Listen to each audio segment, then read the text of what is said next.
In April 1998, one of history's most reviled mass murderers died. This was a leader who showed his people no mercy. As ruler of Cambodia, Pol Pot was responsible for killing nearly 2 million people. That's a quarter of the country's population. In his 4-year reign, Pol Pot tortured and starved the Cambodians to death. Men, women, children, and babies were often brutally clubbed to death with hammers and buried alive. He turned Cambodia into a killing field. When I first spoke with Pol Pot, he refused to take responsibility for an absolutely cataclysmic, catastrophic destruction of innocent people. As the architect of a brutal social experiment driven by racial and political hatred, Pol Pot's regime left behind a tragic legacy of misery and mass graves. No one had a clue at how many people had been slaughtered and how many people had died. No one. On the 17th of April 1975, a guerrilla army known as the Khmer Rouge entered the Cambodian capital, Phnom Penh, victors of a 5-year war against a government backed by the Americans. The Khmer Rouge leader was a man most Cambodians had never heard of. When it was announced that Pol Pot, a rubber plantation worker, was the new prime minister, no one had ever heard that name. It wasn't until late 1978, when his picture began to appear in communal dining halls, that his own brothers and sisters realized that it was their brother who was in charge of this government. Pol Pot was born in 1925 on a rice farm north of Phnom Penh in a Cambodia ruled by the French.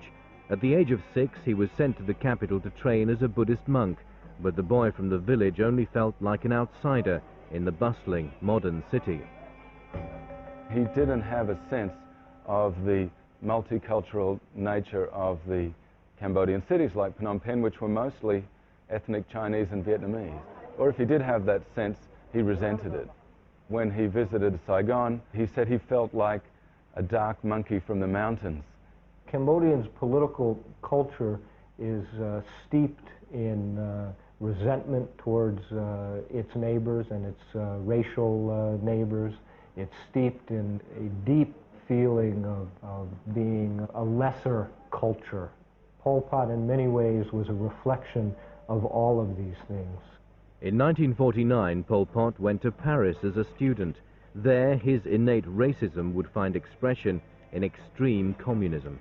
The years that Pol Pot was in Paris was probably the most hardline Stalinist party in Western Europe, a very rigid, doctrinaire party. The terrible things that happened under the Khmer Rouge between 1975 and 1979 did indeed have a lot to do with ideology, but more to do with racism, with chauvinism, with nationalism. Those were the driving forces and the driving ideologies behind what many call genocide. Pol Pot returned to a newly independent Cambodia in 1953 and joined the underground Communist Party. Outlawed by King Sihanouk's government, Pol Pot and his comrades fled to the countryside to wage a vicious guerrilla war. Even then, Pol Pot had his sights on ultimate power. Pol Pot was more likely than not responsible for the execution of his predecessor as leader of the Communist Party in 1962. He was a man who was able to hold on to power while eliminating any and all opposition. Pol Pot's ruthless march to power was boosted in 1970 when the Vietnam War spilled over into Cambodia.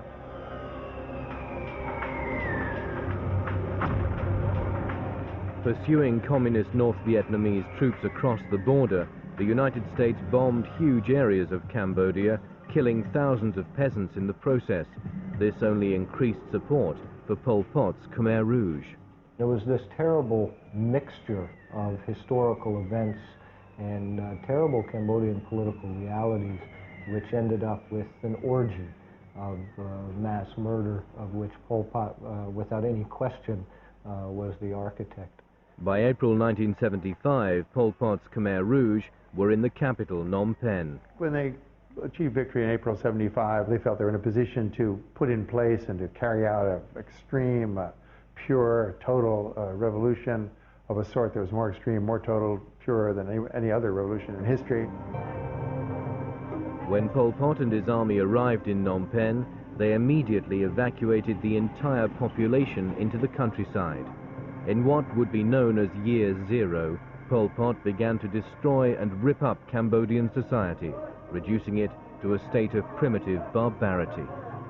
It was very frantic, it was very chaotic, very scary. They just screamed and screamed into the bullhorn that said we had to leave. 2 million Cambodians living in Phnom Penh were evacuated in 72 hours. It's the take the basket and dump it upside down theory.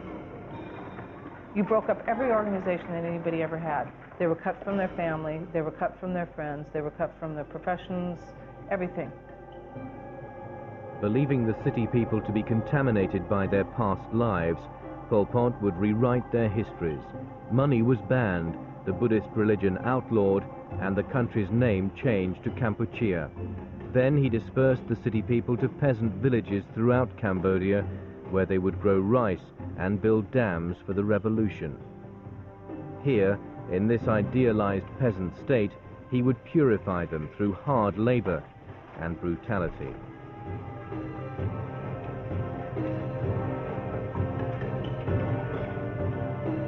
They did regard the city population as enemies, but mixed with that was a strong ethnic belief that the peasants were the real Cambodians. We were from day one, because of our skin color, we're targeted. Lighter skin meant that you probably came from a more corrupt class. Darker skins were good because it meant you worked in the field. It meant you worked to grow rice to support the revolution.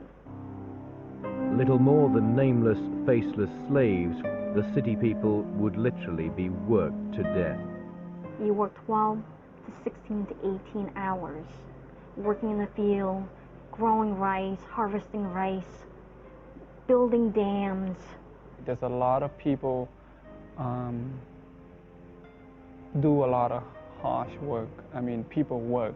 They work you until you drop dead. The Khmer slogan that time was to keep you was no gain and to destroy you is no loss. So we knew that human life was cheap and that if we did not produce, we would be killed. Fear and the threat of arbitrary, casual death was everywhere. At one point, I remember just working, and then they just walk up and just shoot the person in the head. You know, the guy just walk up and go boom. In fact, most of Pol Pot's victims were killed not by bullets, but beaten to death with blunt instruments. We still didn't know who Pol Pot was. We didn't know what kind of a man he was. We didn't know what he looked like. And I remember just hearing all these accolades and praise about this mighty person, this strong person, this person who loved us, this person who wanted to bring our country back to its glory days. In Pol Pot's peasant utopia, starvation claimed most lives. The huge influx of city people into the rural areas meant there was not enough rice to feed them. Even the peasants themselves began to starve. And indeed, rice was withdrawn and exported by the party centre while these people were dying in massive numbers of starvation.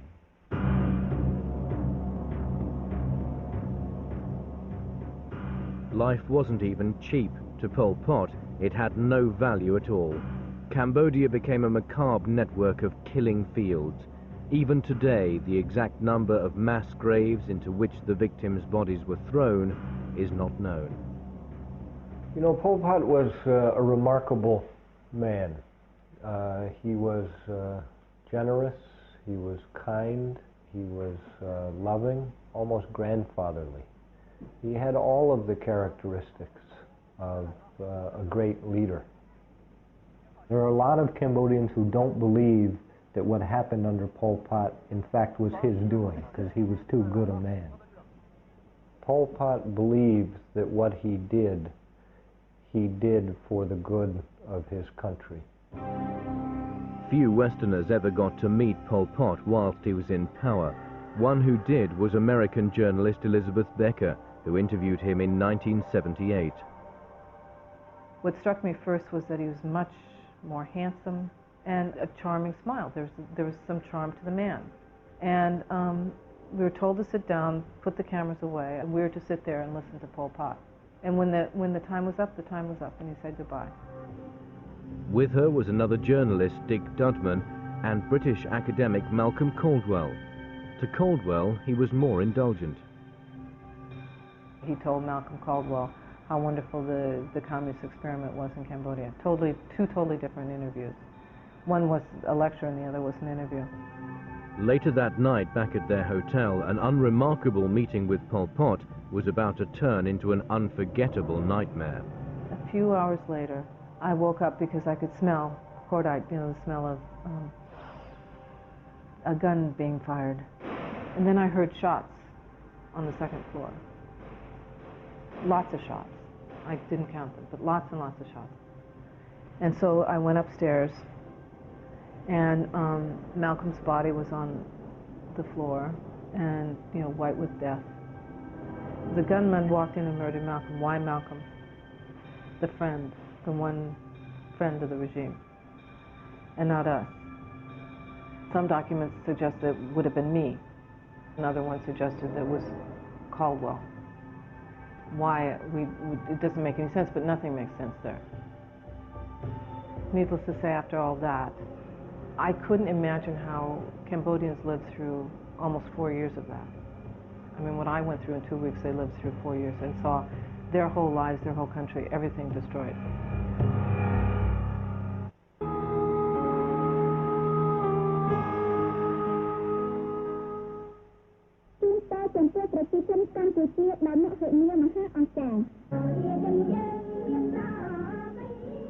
Within 2 years of Pol Pot coming to power, hundreds of thousands of Cambodians lay rotting in mass graves. Starvation, overwork, and summary execution had all taken its toll on the city people and the peasants. To prove yourself worthy to be kept alive, you have to be productive in the field. You have to be a productive person. They were monsters, but we didn't see them. I didn't see them as human beings. He never accepted that he was responsible for any of the suffering. He never accepted that any of the people who died were executed for anything but the right reason. And for him to admit the slightest remorse or the slightest responsibility would be intolerable. Compelled by the racism that was so much a part of his agenda, Pol Pot turned his attention to Cambodia's ethnic minorities. The Chinese were probably the largest ethnic minority in Cambodia, and half of those perished in the Pol Pot period. The ethnic Chams, the ethnic Muslims, were the ones who were particularly targeted and just slaughtered. Pol Pot's most extreme persecution was reserved for the Vietnamese who lived in Cambodia. There were reports in the Khmer Rouge period of Cambodian men married to Vietnamese being instructed to kill their Vietnamese wives. Husbands who had been married to Vietnamese were also killed. People who could speak Vietnamese were also killed. People who looked Vietnamese were also killed. There are no confirmed reports of any ethnic Vietnamese surviving the entire Pol Pot period. Yet while Pol Pot's control over Cambodia grew, so did his paranoia. Midway through his reign of terror, he began to see enemies everywhere, even amongst his own supporters. There was a huge bloodletting in 1977. Purge teams traveling around to other zones, purging the leaderships, killing them, killing their family members, reaching down into the peasantry for their relatives who were suspect and killing them as well. When he took over in 1975, there were 22 members of the Central Committee of the Communist Party. By the end of his reign in power, 3 years, 8 months, and 20 days later, 18 of those 22 members of the Central Committee had been executed. Most of the executions took place at an old school called Tul Sleng. Known as S-21, it was established by Pol Pot to torture and kill his political enemies.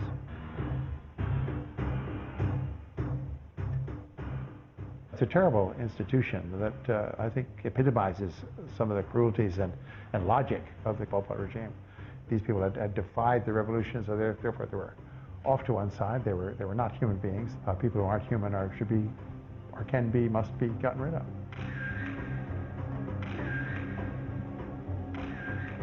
In less than 4 years, Pol Pot sent between 14 and 20,000 people to S-21. Men, women and children were tagged, photographed, and almost all were tortured into confessing. The whole ideology of the place was that because they were arrested, they were guilty. They must be, because the party was never wrong. It never makes mistakes. The word for prisoner in Cambodia means guilty person rather than someone who's being held.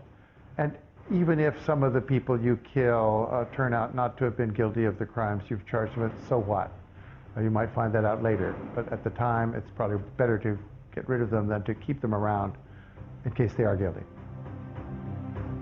Pol Pot said that he had never heard of Tul Sleng S-21, the torture chamber of which almost 20,000 people he ordered went through to their deaths after extensive torture. Although the Khmer Rouge tried to destroy the evidence, every torture process and every confession of every prisoner was recorded in detail. The documentation was very important to these people, but I think they were intended partly to convince Pol Pot and his colleagues who saw the documents themselves, saw copies of them, that they were on the right track.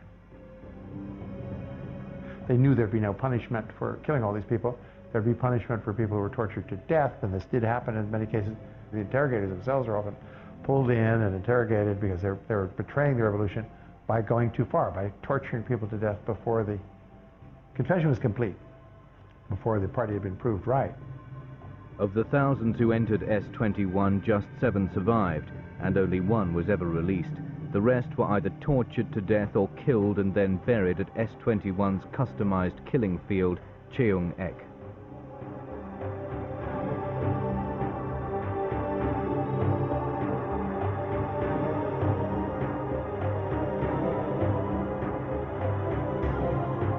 This was a systematic regime doing some systematic, cruel things to its own people for reasons that were demented but made sense to them.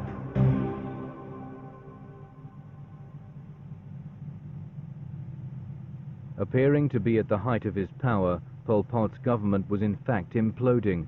His psychotic and lifelong hatred for the Vietnamese would be his undoing. Pol Pot really believed that Cambodia would disappear off the map unless he was able to dispense with the Vietnamese threat. They thought it required a genocidal way of thinking against Vietnamese generally. Also, there's this much more primordial racist feeling that Vietnamese, by nature, could not exist and coexist with Cambodians, that there had to be an Armageddon. Every Cambodian should kill 30 Vietnamese. They could lose 2 million Cambodians. The Vietnamese would lose 60 million in this Armageddon, and we would still have 6 million left. In response to continuous raids into Vietnamese territory, on the 21st of December 1977, 150,000 Vietnamese troops stormed across the Cambodian border. By January the 6th, 1978, they were on the outskirts of Phnom Penh. With Cambodia, you have a span of 4 years of daily persecutions, humiliations, starvations, pain. So your soul as a human being gets desecrated more and more and more. So by the end of the 4 year, your hate, your anger, your hunger makes you a little bit less of a human being. Pol Pot and thousands of his Khmer Rouge henchmen fled Phnom Penh to northern Cambodia and Thailand. From here, Pol Pot continued a guerrilla war against the new Vietnamese government. It would be another 20 years before he was seen again, but this time he was on trial. The Khmer Rouge were people who no longer had faith in Pol Pot's leadership. They had arrested him, but they had arrested him not for crimes of genocide or crimes against humanity. They'd arrested him for essentially being a political enemy. 4 months later, Nate Thayer was invited to interview Pol Pot, who was now under house arrest and close to death. When I first spoke with Pol Pot, he came up to me and he put his arm on my shoulder and he said, in this raspy voice, he said, "Kyum squalchimo yu hai," which means, "I've known your name for a long, long time." And that was the first thing he said to me, and he gave me this gentle, shy smile and kind of looked at me and gazed down and then took me by the arm and walked me to a little bamboo hut where he begged me to understand why it was necessary for him to execute little babies. For hours, in a very rational way. And of course, we started off knowing that it might be very short, asking him the fundamental questions of, you are accused of causing the deaths of hundreds of thousands, if not millions, of innocent Cambodians, and are you regretful? Are you sorry? And will you apologize? Which was a direct question repeatedly. And he refused to answer the question. And I did get angry, and he threatened to end the interview 3 times within half an hour because that was not an acceptable answer to me as a journalist or as a human being. Cambodians deserve better, and the world deserves better than 2 journalists interviewing a genocidal maniac in the jungle in a bamboo hut. 2 weeks later, in April 1998, Pol Pot died of natural causes.